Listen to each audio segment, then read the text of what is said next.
हे everyone, हर हर Mahadev. Welcome back to my YouTube channel. Hope you are doing good. तो आज है श्री कृष्ण जन्माष्टमी, तो आप सभी को श्री कृष्ण जन्माष्टमी की बहुत सारी शुभकामनाएं। तो आज के दिन आप लोगों ने व्रत लिया होगा, काफ़ी लोगों ने, तो आज मेरा भी व्रत है। और श्री कृष्ण जन्माष्टमी क्यों मनाते हैं ये सभी लोग जानते हैं, तो फिर भी मैं एक ओवरव्यू दे देती हूँ। तो सबको पता होगा श्री कृष्ण का जन्म मथुरा में हुआ था। उनके मामा कंस की जेल में वो वासुदेव और माँ देवकी के पुत्र हैं। तो जैसे कि आकाशवाणी हुई थी कि जो देवकी और वासुदेव का 8वां पुत्र होगा वो ही श्री कृष्ण का वध करेगा। तो वो एक के बाद एक सारे पुत्र को मारते गए, इसलिए जो 8वां पुत्र श्री कृष्ण पैदा हुए, जो हमारे विष्णु भगवान के अवतार हैं, तो उसी दिन श्री कृष्ण की ऐसी माया हुई कि सारे उनकी जो बेड़ियाँ थी वो खुल गई, सारे जो सैनिक थे मूर्छित पड़ गए। और उसी दिन वो श्री कृष्ण को डलिया में रख के यमुना पार करके ले गए नंद महल गोकुल में, नंद महाराज के पास। तो उसके बाद श्री कृष्ण की देख रेख गोकुल में हुई। तो माँ यशोदा और नंद महाराज उनका ध्यान रखते थे, वो उनके माता पिता थे। तो श्री कृष्ण के 2 माता पिता हैं। तो उसके बाद तो श्री कृष्ण ना ह्यूमन फॉर्म में जन्म लिया, मतलब कि वो पृथ्वी लोक में आए। इस सबको पता होगा वृंदावन जो गए हैं वहाँ पे अभी पुरानी ऐसी काफ़ी चीज़ें हैं, लेकिन मैं इस्कॉन की बात नहीं करना चाहती हूँ। इस्कॉन वालों ने ना श्री कृष्ण के नाम पे पता नहीं क्या बना दिया बिजनेस ऐसा। कोई मैं सबकी बात नहीं कर रही, कोई अच्छे होते हैं जो कि श्री कृष्ण भक्ति फैलाते हैं कि हाँ सच में जो सच्ची बातें बताते हैं। लेकिन कोई ना हमारे शिव को, तो कोई ना शंकर को डेमीगॉड बोलते हैं। इसके लिए मैंने एक वीडियो बनाया था अलग सा, तो अगर आपको देखना है आप देख सकते हैं।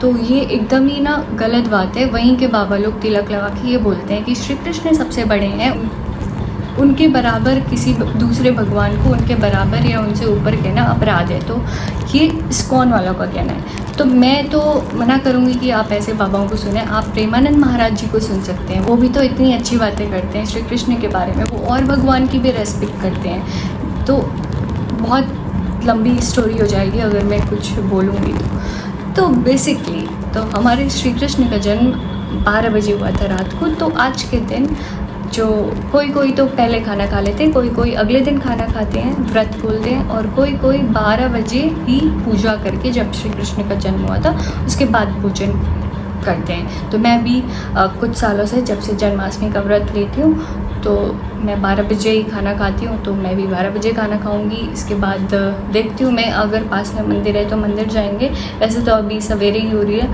अभी मैं फिर से जाऊँगी दुकान में और वहाँ से दूध लाऊंगी, कॉफ़ी बनाऊंगी, खीर बनाऊंगी शाम के लिए, रात के लिए। तक कुछ ना कुछ तो फ्रूट्स खाने ही पड़ते हैं आपको। ये वैसे चाहे तो इंसान भूखा भी रह सकता है, पर ये सब मेंटल वो हो जाता है कि नहीं हम भूखे नहीं रह सकते, सब दिमाग में सोचने की वजह से ही होता है। पर चाहे तो इंसान भूखा रह सकता है, लेकिन हाँ जितना ज़्यादा आप त्याग कर सकते हैं, पर मन साफ होना चाहिए। सेक्रीफाइस, त्याग सबसे बड़ी चीज़ है। तो व्रत लो भगवान जी नहीं कहते हैं, लेकिन आप खुद क्या कर सकते हैं, कितना त्याग कर सकते हैं, ये मैंने बहुत बार बोला है। तो ये वही चीज़ है इंसान को खुद के लिए कि वो क्या कर सकता है भगवान जी के लिए, मतलब उनकी क्या आस्था है किसी चीज़ को पाने के लिए। तो व्रत के पीछे भी कोई ना कोई संकल्प होता है, कोई ना कोई प्रार्थना होती है ना। तो उस चीज़ को पाने के लिए आप क्या क्या कर सकते हैं, पहले कितना तप करते थे लोग, तो मैं काफ़ी बार ये चीज़ें बता चुकी हूँ। लेकिन हाँ, और श्री कृष्ण की बात आई, मैं फिर से इस्कॉन की बात बताऊँगी कि इस्कॉन वाले बोलते हैं कि श्री कृष्ण सुप्रीम बीइंग है। और वैसे तो जितना सब लोग जानते हैं वो विष्णु का फॉर्म है, वैसे ही कृष्ण मतलब इंसान के अवतार में थे, लेकिन उनने अपना विष्णु स्वरूप दिखाया था, अगर आप जानते होंगे तो। श्री राम भी अब उनका अवतार थे, लेकिन वो मनुष्य के ही फॉर्म में थे। तो मतलब हम में से कोई भी नहीं जानता कि एक सुप्रीम बीइंग है, या फिर मेरे ख्याल से जितना मैं मानती हूँ सब बराबर हैं, ब्रह्मा विष्णु महेश। तो क्योंकि उनमें हम ऐसे भेदभाव कर ही नहीं सकते भाई, ये सब इंसान, ये कलयुग में ही होता है, ये इंसानों में ही होता है बड़ा छोटा। तो मेरा पर्सनली ये मानना है, आप एक भगवान को मानते हैं तो सारे भगवान जी को भी मानिए। आप किसी भी भगवान की किसी कौम को ज़्यादा एडमायर कर सकते हैं बेशक, लेकिन उनको सबसे ऊपर कहना, सुप्रीम कहना, या फिर और भगवानों को उनसे छोटा कहना और भगवानों को डेमी गॉड कहना, ये सब बिल्कुल भी अच्छी बात नहीं है। तो वैसे मैंने सोचा नहीं था मैं ये इस बारे में बोलूँगी, लेकिन ये वीडियो आई मेरे दिमाग में, फ्लैशबैक हुआ कि मैंने इस्कॉन के ऊपर वीडियो बनाई थी और उसमें इतने सारे कमेंट्स किए हुए थे, लेकिन जो इस्कॉनाइट्स हैं उनने खुद भी बताया था कि वहाँ पे ऐसा होता है। काफ़ी लोगों ने इस वजह से इस्कॉन भी छोड़ दिया, लेकिन काफ़ी लोगों ने बताया कि ऐसा नहीं होता है, तो वी डोंट नो दैट। तो उनने एक, मुझे सुनने में भी आया कि उनने एक खुद की गीता बनाई है लिखी हुई इस्कॉन की, और इस्कॉन का फाउंडर कौन है ये सब आप जानते हैं। पर मैं सबकी बात नहीं कर रही कि वहाँ पे सब लोग बुरे तो नहीं, पर थोड़ी ऐसी थिंकिंग रख के चलते हैं। कोई सारे भगवान को बराबर रेस्पेक्ट दीजिए और सब बराबर है। तो जिनने भी मन साफ करके व्रत लिया आज का, उनका व्रत सफल हो। और आपको पता होगा कि कहा जाता है हरि हर है, हर हरि है, एक टर्म होता है हरिहर, और श्लोक भी है हरिहर भेदी नरक गमे। जो हरि और हर में भेद करता है वो हेल डिजर्व करता है, ठीक है। तो ये खुद प्रेमानंद महाराज जी ने भी कहा है कि हर का ध्यान करते हैं और हरि का ध्यान करते हैं। तो आपको जिस भी फिलॉसफी पे बिलीव करना है आप कर सकते हैं। आप इस्कॉन वालों की बातें सुनेंगे तो वो ये कहेंगे, तो मैं बता चुकी हूँ, इसमें अलग से वीडियो भी बना चुकी हूँ। या आपके अंदर भी तो खुद होगा कि आप क्या मानते हैं, ठीक है। तो अगर आप सच्चे भक्त हैं तो आप किसी में भेद नहीं करेंगे, किसी भी भगवान को छोटा नहीं बोलेंगे, खासकर कि महादेव को आप कैसे, पता नहीं, I don't want to talk in this topic because ये बहुत लंबा चला जाएगा। तो सारे भगवानों को बराबर रिस्पेक्ट दीजिए। और हाँ, चलो अब इसके बाद में मिलते हैं। अगर मैं मंदिर जाऊंगी तो देखती हूँ अभी सारा दिन क्या करूँगी व्रत में।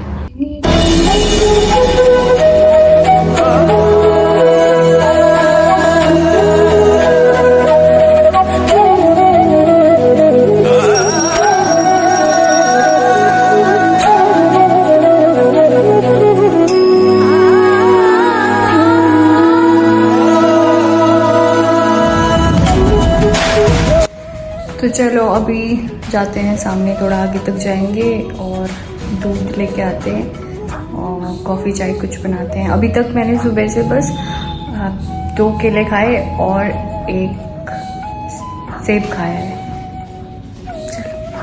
हाँ, कुछ खाने के लिए नहीं रखा है व्रत, लेकिन कुछ खाना भी ज़रूरी है। खाली पेट तो फिर बाकी जो व्रत के दिन कुछ भी नहीं खाते हैं, फ्रूट्स वगैरह भी नहीं खाते हैं, है।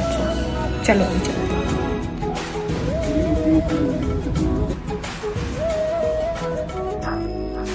नमस्ते अंकल, अभी घूम के आ रहे हो?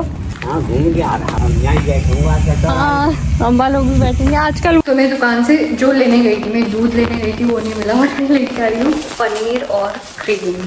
वहाँ पे वो अमूल क्रीम में मिली, इसमें आनंदा की कोई क्रीम है। पहले मैंने सोचा था कि मैं आलू के गुटके बनाऊंगी, लेकिन वहाँ पे जाके देखा मैंने दूध ही नहीं आया हुआ था। तो मैंने कहा आई हूँ तो पनीर लेके जाती हूँ, पनीर बना लूँगी और क्रीम बना लूँगी। और लेकिन यहाँ में ये वाला मैंने क्रीम कभी यूज़ नहीं किया है। ये वाला मुझे क्रीम मिला, मैं इसको भी खा के बताऊँगी कि ये कैसा है। और उसके बाद फिर अंकल कह रहे अब तुम्हें दोबारा आना पड़ेगा दूध लेने। मैंने कहा जो अब तो नहीं जाऊँगी मैं, खैर फीकी चाय पी लूँगी बिना दूध की, ब्लैक टी पी लूँगी। तो अब हम बनाएंगे, प्याज तो डलेगा नहीं, तो बस टमाटर और क्रीम वाला पनीर बनाएंगे।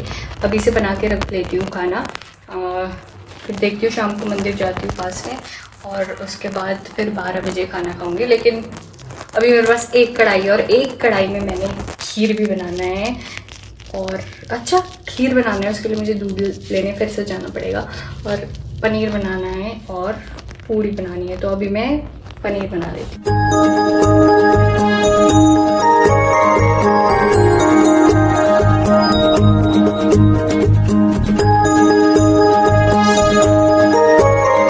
पता नहीं मैंने ऐसे ही बना दिया रैंडमली, फटाफट में, कैसा बनेगा टेस्ट सही होगा, मेरे ख्याल से ठीक ही होगा। और अब हम खाते हैं नाशपाती।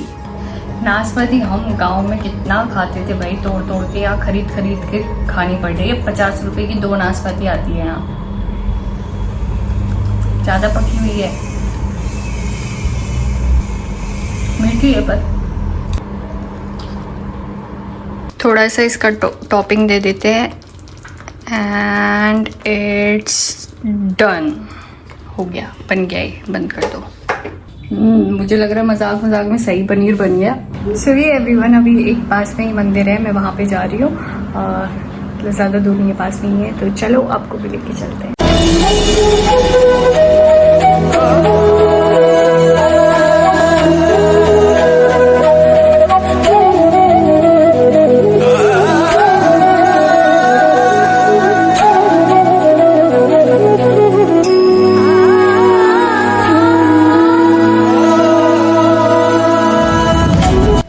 फाइनली पहुंच गई मैं, दर्शन करके आ गई। उसके बाद मैं वहीं से डेयरी भी चली गई थी, दूध भी ले आई। और अब खीर बनाते हैं फटाफट से, और फिर उसके बाद पूरी बनाएंगे, और फिर 12 बज जाएंगे, फिर भगवान जी को भोग लगाएंगे, खाना खाएंगे, सो जाएंगे। तो अब खीर बनाने के लिए सबसे पहले 15 मिनट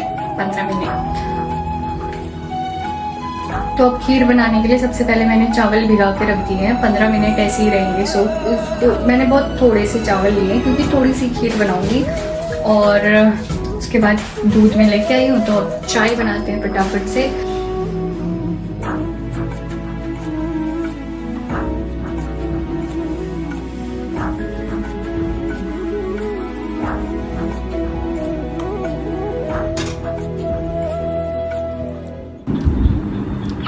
मज़ा आ गया। तो थोड़ी देर इसमें दूध को उबलने देंगे, मतलब थोड़ी देर तक रखेंगे ऐसी, तो थोड़ा गाढ़ा हो जाए। उसके बाद इसमें चावल ऐड करेंगे, और फिर उसमें आप लोग इलायची पाउडर वगैरह, केसर कुछ भी मिला सकते हैं। केसर नहीं है हमारे पास, इलायची पाउडर भी नहीं है, इलायची हम इसमें ऐड करेंगे। इतनी मेहनत से वीडियो बनाती हूँ, देखने वाले बस मेरे फैमिली वाले ही देखते हैं बस। तो खीर भी ऑलमोस्ट बन गई है, और खाना देख देख के इतनी भूख लग रही है ना। मतलब एक तो खाना भी अच्छा बन रहा है आज, तो खाना मुझे 12 बजे के पास नहीं बनाना चाहिए था, कि कम टाइम रहता खाने के लिए, पर कोई ना। भाई मैंने इतने कम चावल डाले थे ना खीर में, उसके बाद भी मुझे ऐसा लग रहा है कि कम पड़ रहा है क्या इसमें दूध। चावल इतने ज़्यादा हो गए हैं, पता नहीं कैसे, बहुत कम चावल डाले थे। ये चावल बहुत ज़्यादा पानी पीते हैं, सॉरी दूध पीते हैं शायद। दोबारा 3 बार दूध डाला, तब भी चावल चावल दिख रहा है, लेकिन अभी बन जाएगा शायद इसका। ये इसको थोड़ी देर और बनने देते हैं। और अभी मैंने शाम की पूजा भी कर ली है, इसके बाद 12 बजे वापस से पूजा करेंगे। तो फाइनली खीर बन चुकी है, और मैं दिखाती हूँ कैसी बनी है। फिलहाल तो ऐसी दिख रही है, बाकी मैं खा के बताऊंगी कैसी बनी है, दिखने से कुछ नहीं होता। अभी बज रहे हैं रात के 11, और अब जाके मैं पूरी बनाऊंगी, और तब तक शायद 11:30 बज जाएंगे। तो मैंने इतनी सारी पूरियाँ बना दी है ना, मतलब ऐसे इतनी तो घर पे भी नहीं बनती हैं, क्योंकि आटा बहुत ज़्यादा लगा लिया था। गिनती की पूरे 8 पूरियाँ बनाई हैं, वो भी कड़क।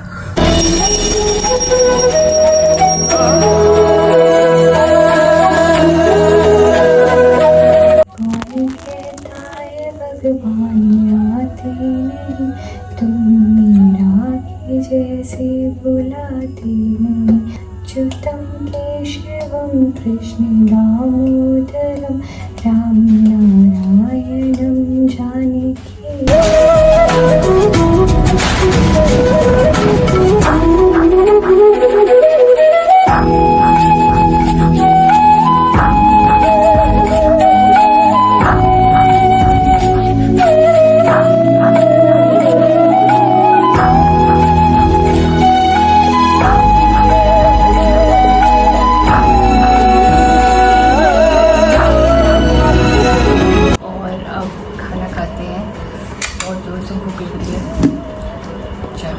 वैसे मैंने टेस्ट कर लिया है, भगवान जी का था जो, उसी में से टेस्ट कर लिया।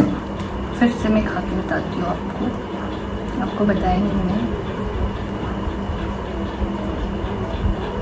शायद भूख की वजह से बहुत अच्छा लग रहा है पनीर।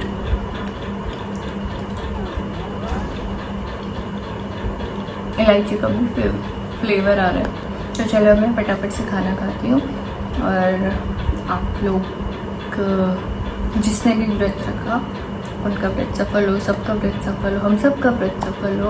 और thank you so much for watching and don't forget to like, comment, share and subscribe the channel and also press the like and tata, take care.